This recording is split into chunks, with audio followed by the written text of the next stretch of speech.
logora koje su dušmani silovali na jednoj seoskoj štali na Žuči. Ovo što su vidjeli na Žuči borcima je dalo dodatni motiv da krenu dalje. Bitka za Kotu 850 je trajala 4 dana po teškoj hladnoći i ledenoj kiši.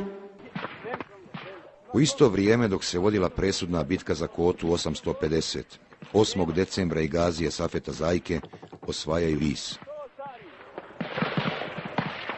Jena, jedan. Stanje je trenutno dobro. Jebali smo i majku.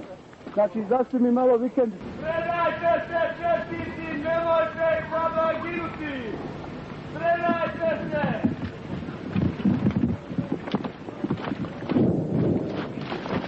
Čestiti u okruženju! Predajte se!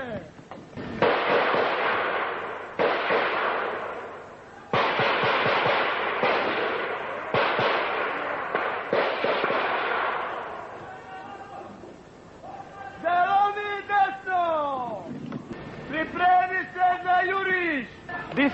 Diskovi, zove Jena, poklopite brdo, vatrom artiljerijsku. Brzo!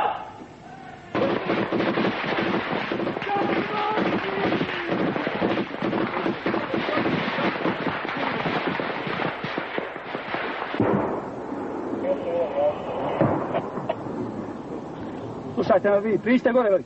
Alo! Naprijed, u rovove! Priđite ljudima, pomozite. 26, javite 2-1. Zmajevi, diskovi, Jene, zove Jena, idemo naprijed, razvalio sam iz desne strane, rasulo je. U presudnim momentima borbe za Vis poginuo je još jedan neustrašivi Zajkin ratnik, Feriz Tumbul. Feriz je bio jedan od onih koji je u tom vremenu zbog svoje neustrašivosti bio uzor mnogih Zajkinih ratnika. U 6:30 smo bili već na jurišnim položajima da bi samim ranim jutarnjim časovima zauzeli značajnu kotu Visa za nekih 15-20 minuta. To je bila jedna od najvećih bitaka u jednom novom dijelu.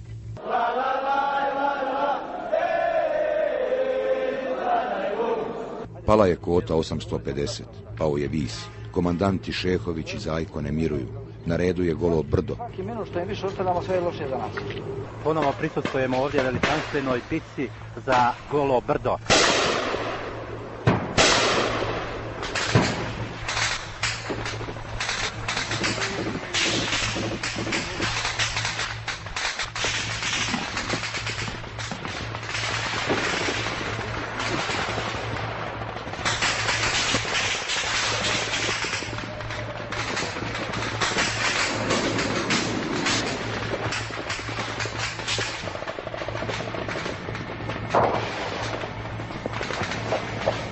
Bravo, majstore, čestitam.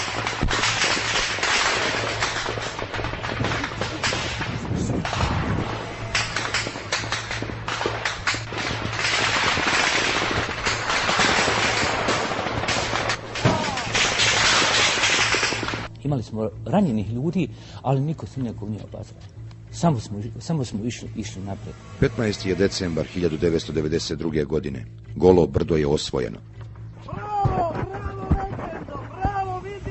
Čestitam, to Golo Brdo, bravo, skloni se u zakon, molim te, ne volim iznenađenja, skloni se sada. Bravo, legendo, bravo, još jedan veliki uspjeh, to, čestitam Soča, čestitam svima, nemoj da ima ih u šumi, da li ne čuješ Soča trija? I vrati se nazad! Kidaj tu četničku zastavu, majku joj jebem, dosta je belaja, poštenom narodu nanijela. Kidaj tu četničku zastavu, pobodi bijele ljiljane. Na Golo Brdo se prvi popeo komandir vojne policije, prve mehanizovane, Esnaf Nuhović. Ostaje mi u sjećanju Kota 850 i Golo Brdo. Golo Brdo više mi ostaje u sjećanju kad sam ja lično zastavu četničku sa kontejnera skinuo. Sad krećemo na Vogošću, uskoro i dalje, nekim slobo iz Srbije još četnika šalje. Cera Savko, a i Zahir, to su prava raja, Zakleli se oni Bosni, ići će do kraja.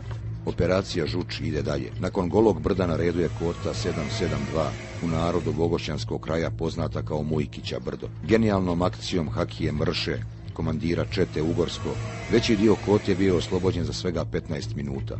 Međutim, u kontranapadu neprijatelj je brzo vratio izgubljene položaje koji je čuvala jedna studentska četa sa Bjelava.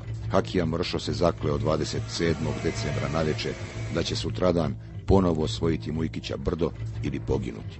Vođene su tog kobnog 28. decembra ponovne borbe za Mujkića brdo. Mršo je na Motoroli imao šifru Nora. Kao što nije bio običan borac, tako ni njegova smrt nije bila obična.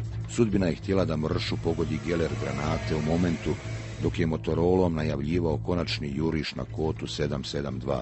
Odmah do njega nalazio se njegov brat Sejo, koji je, iako ranjen, Motorolom saopštio smrt svog brata. I on je onako bio sav u šoku i kaže, izgubio sam brata, izgubio sam brata.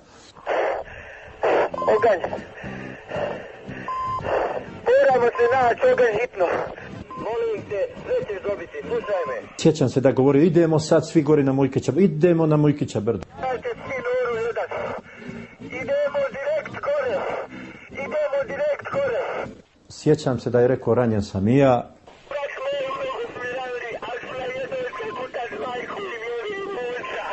I bilo je to tako jedna takva drama koju ja na Žuči, u stvari meni je to bilo najpotresnije, iako nisam ni vidio. Ja sam gledao kako ginu, kako ovo, ali to mi je nešto bilo najpotresnije, iako nisam bio svjedok dole, ali to se događalo možda 100-200 metara tamo prema Mujkićeve strane. Kada je čuo za ono što je zadesilo Hakiju Mršu, komandant 4. Vogošćanskog odreda Remzija Vejo pod kišom granata preko Ugorskog brisanim prostorom je krenuo da izvuče ranjenog Seju Mršu. Ispod brda na jedno 200 metara je pala granata i poginuo je Remzija Vejo. Pobjede boraca armije Bosne i Hercegovine na Žuči su širile veliki talas multietničnosti. Rade Zoranović je kao ranjeni ratnik sa Žuči na štakama bio član naše državno-vojne delegacije na pregovorima u Ženevi početkom 1993. godine. I kad su u svojim pričama govorili da je armija Republike Bosne i Hercegovine muslimanska vojska, uvijek sam im govorio da je to prava bosanska vojska. S mene pokušali predstaviti kao komandanta muslimanske vojske, ja sam tad novinarima davao da odgovara umjesto mene Zoranović i Šiber, koji su sjajno objašnjavali ciljeve naše borbe. Ratko Mladić je bio izluđen kada je u našoj delegaciji vidio Srbina, jurišnika armije Republike Bosne i Hercegovine.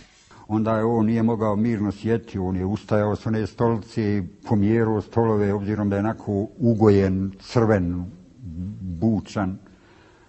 I vidim, samo su nešto upisivali, znate, oni su to upisivali. Šta su upisivali, jasno mi je bilo, ja sam se vratio iz Ženeve, našao sam svoj stan porušen. Mada je bio izložen neviđenoj medijskoj agresiji od srbijanskih novinara koji su se nalazili u Ženevi, Rade se nije dao zbuniti. Ti njihovi novinari su me uglavnom pitali koliko si plaćen da govoriš tako kako govoriš, iz kog ste logora izveli, kako nemaš modrica, jesu li te natjerali da tako pričaš, jesi li ti pravi Srbin. Rekao sam im samo, moja plata je tačno onolika koliko se može kupiti jedna kutija cigareta, kao i svakog drugog pripadnika. Ja jesam Srbin sad na karci, ja sve živo obilježavam, ali država je starija od svake nacije. Miodrag i Željko Stanić, Dušan Stojaković, Jadranko Nešković, Aleksandar Milenković, Mladen Nikolić, Milorad Ćosić, Dubravko Anđelić, Nikola Kozić, Velimir Samardžija, Predrag Marković, Vito Majstorović, Dragan Novoselac, Branko Tešan, Milan Božić, Goran Bradonjić, Miroslav Dobrić, Mihajlo Golubović, Mladen